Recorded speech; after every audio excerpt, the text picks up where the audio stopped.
Hi everyone, and welcome back to Family Recipes with Amanda. Today I have a very special guest. My son Alex is going to be co-baking with me. Hi Alex. Hi. So ever since Alex was little, and I've had both my kids in the kitchen with me helping me bake and cook and everything. Maybe not as much as I would have liked over the years, but this is a perfect opportunity to get in the kitchen with your kids. And what better thing to make than chocolate chip cookies? They're everybody's favorite and they're super easy for kids to help with. And I just happened to come across a recipe from DoubleTree by Hilton. Apparently they released their chocolate chip cookie recipe. So I'm going to put that in the comments for you. And that's what we're making today is Hilton's chocolate chip cookies. All right, here we go. Alice is going to start us off by creaming our butter and sugar. So we have 2 sticks of butter. That's a half a pound of butter. So 2 sticks of butter. And then we have 3/4 cup of brown sugar packed and 3/4 cup of white sugar plus 1 tablespoon. We're going to get those going in the mixer. And before we do get those going in the mixer, I want to talk to you about what it means when it says packed brown sugar. By the way, this recipe also goes out to my sweet cousin Sarah Cates because she asked me to help her make chocolate chip cookies. So Sarah, this one's for you. Okay, so Alex is cutting our butter into tablespoons to put in the blender.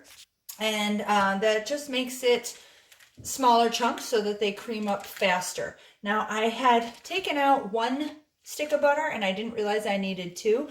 And so you want your butter to be room temperature. Again, it'll cream up faster and mix with the sugar easier that way. So if you have forgotten to take your butter out and you're ready to start baking, I usually just put mine in the microwave on defrost for like 15 seconds because you don't want your butter melted. That won't work for baking recipes. You want it just to be soft. So I find about 15 seconds on defrost will get your butter to right about room temperature. And you can see it's not melting and falling all over the place.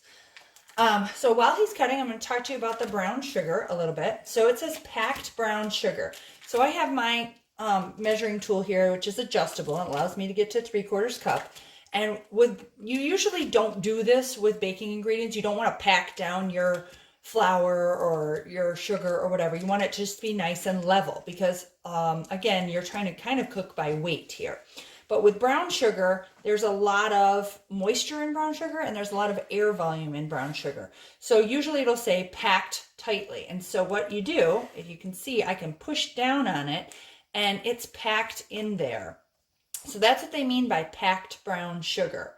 Okay, and so it'll come out when I put it in the bowl, you'll see. It's going to come out in a big, like, one solid lump there. All right, Alex is going to put the butter in, and we're going to put our sugar in, and we're going to get this creaming for about 5 minutes until it's nice and fluffy and all that sugar and butter is mixed together. All right, so I'm going to start that, and then, yep, well, it helps if you plug in the mixer. Sugar going too. Yep, the sugar goes in too, Alex. All right. Okay, so now it's going, whoops, not too fast. That's how you end up with sugar flying all over the place. Okay, and we pull it up and then we're just gonna let that cream together for about 5 minutes. Okay, now that we have our butter and sugar creamed together, let me show you what that looks like. It's nice and fluffy and light, and all the sugar is incorporated. It's not grainy to the touch. Now that we have that, Alex here is going to crack 2 eggs into this dish. Again, it's a good idea, especially with kids, to have them crack the egg. They love cracking eggs into a separate container because they're not super skilled at it all the time, and sometimes they get a little shell in there, and you do not want shell in your dough. So that way you can sort of fish it out easier with a fork. Okay. All right, so he's got 2 eggs in there.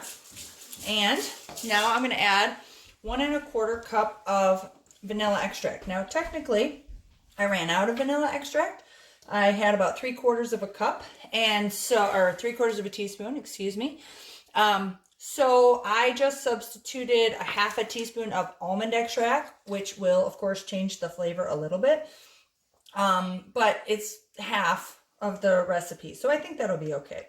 And I'm gonna put nuts in this cookie anyways. So that will be fine. And now we're adding a 1/4 teaspoon of lemon juice. And I'm just gonna have Alex grab a fork and give that a little zhuzh.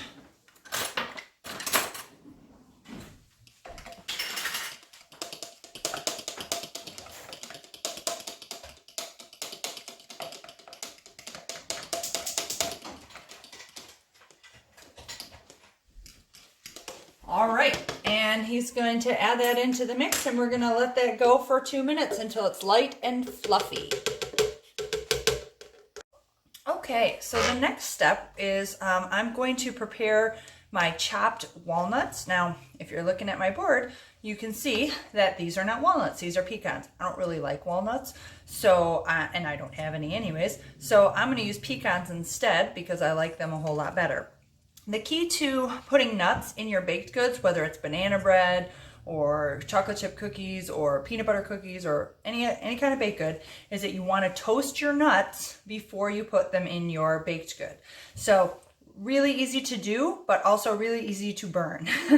So there's a couple ways you can toast your nuts. You can use a saucepan like this, a little saute pan, put it on the stove on like low to medium heat. No oil or butter or anything in the pan. Just put the hot pan, put your nuts in it, and just stir them for about 3 to 5 minutes, and then till you can kind of start to smell the toasty nut smell, then you know they're done before they turn black and burnt. That's why it's easy to forget about them and get going doing other stuff, and I've burned nuts so many times doing that. The other way you can do it is you can put them in your oven on a dry cookie sheet or in your toaster oven on a dry sheet, and you put them in there for about 5 minutes. Again, you just please pay attention to them, set a timer, whatever you have to do to remember that they're in there or you will burn them. All right, so I've got about a cup and a half of nuts on my board here, and I'm just gonna give them a rough chop with my knife. So these are just warm, easy to touch, and I'm just methodically going across the board. If you are cooking with your kids, maybe this is the adult job, right? The kids get to crack the eggs, they get to stir things, they get to measure things. The adult gets to use the sharp tools. I will never forget the first time my son was in 4th grade, and they were having like a International Foods Day at his school. And so, you know, the parents brought in the ingredients and the kids were cooking these dishes, and I was helping at the sushi station, and they asked me to like give a sharp knife to a 9-year-old and let them cut something. And I was so scared. I did not want to be responsible for that, let me tell you. And then the kid was doing a great job. He's cutting away, and his dad comes in and he goes, "Oh, good. Hopefully you don't lose the other finger." And that's when I looked down and noticed that he has like part of one of his fingers missing. And oh, that was a fun story. That was a great heart attack in the moment. But so I guess the moral of the story is it's up to you and your children how much you trust them and at what age with a sharp knife. All right, so there's my nuts. They're all chopped roughly. You know, think about, if you're not sure what size, think about what size nut do I want to bite into in your cookie. Now, some of you, the answer is 0. Some of you do not like nuts in your cookies, and that is okay. They are always optional in your banana bread, in your cookies, baked goods, unless you're making a nut bread, I guess, or pecan pie, then they're not optional. But some people don't like them. Some people like a nut. Some people don't. Okay, so in this bowl we have 2 1/4 cups of flour. Now I chose to use whole wheat flour and AP flour, about half and half, 1 cup of whole wheat and 1 cup of AP flour, just to make these cookies a little heartier, a little more dense. And then the recipe calls for a half a cup of rolled oats. Now, I don't have rolled oats. I only have quick oats, which that's what I had the last time I made them, and it worked out great. I think the rolled oats are just going to give you a chewier texture and hold up a little bit better than the quick oats. But again, that's actually one of the reasons that I used the whole wheat flour. I thought maybe that would help give it a denser texture. And then it asks for a pinch of cinnamon, which I actually have to open up my cinnamon. Give me a second. So it calls for a pinch of cinnamon. So Alex, if you would just do a couple shakes in there. What is a pinch anyways? That's good, I think. Right? not so much you want to overpower it. So we just mix that up, and we are going to turn on the mixer, and we're just going to start, yep, nice and low, and we're just going to start feeding that in. Good. Gentle.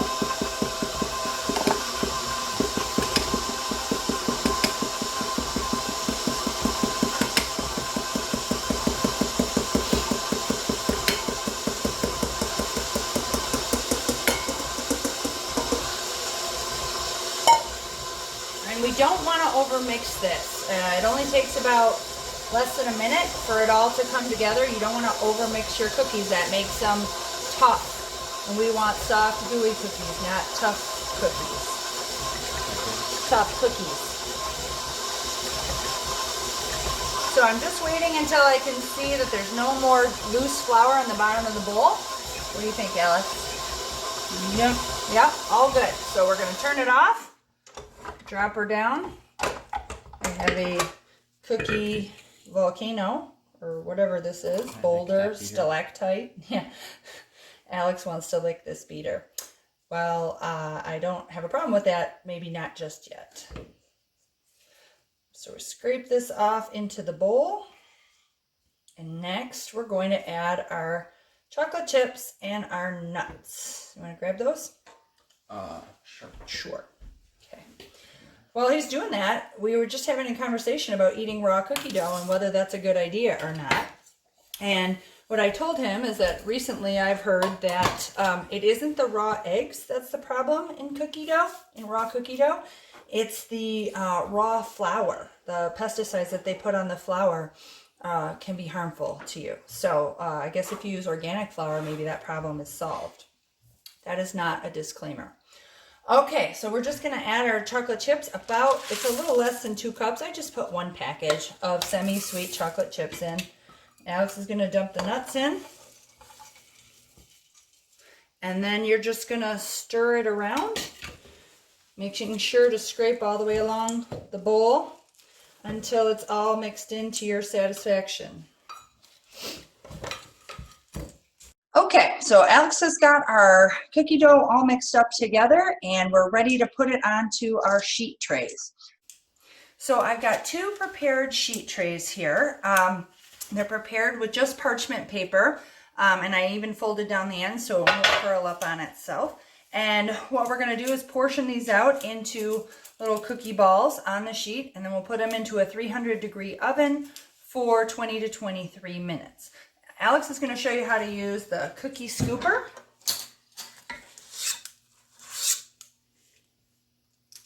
So it's just as simple as that. He just picks up a handful, scrapes it on the side of the bowl, and just like ice cream, easy peasy. And they're much more uniform in size. If you don't have a cookie scooper, you can take 2 tablespoons like so, and then you just scoop out with one, and you use the back of the spoon to scrape it down like the other.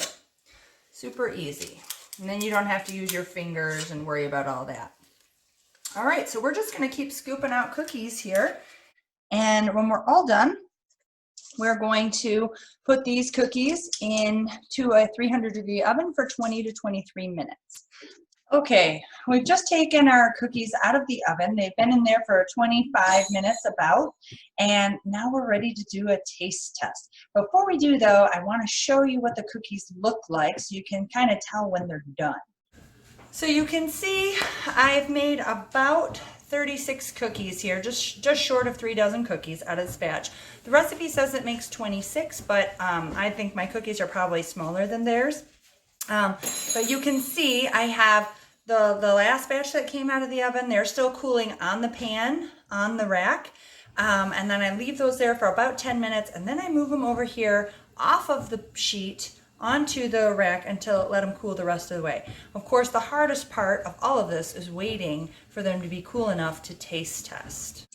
Okay, I have my 2 extraordinary taste testers here with me, my son Jackson and my son Alex. So everybody choose your cookie. Not those are too hot. Okay, and show how beautiful they look to the camera, nice and golden brown, a little toasty on the bottom. Oh, not yet. I'm going to break mine open so you can see all the chocolatey, nutty goodness inside. I'm just gonna eat it. Yeah, that's good. What do you think? That's good. Yeah, It's good. good, chocolatey, little nutty in there, and that almond extract did not hurt us a bit. All right, have a great day. Enjoy your chocolate chip cookies. Love you, Sarah. Take care.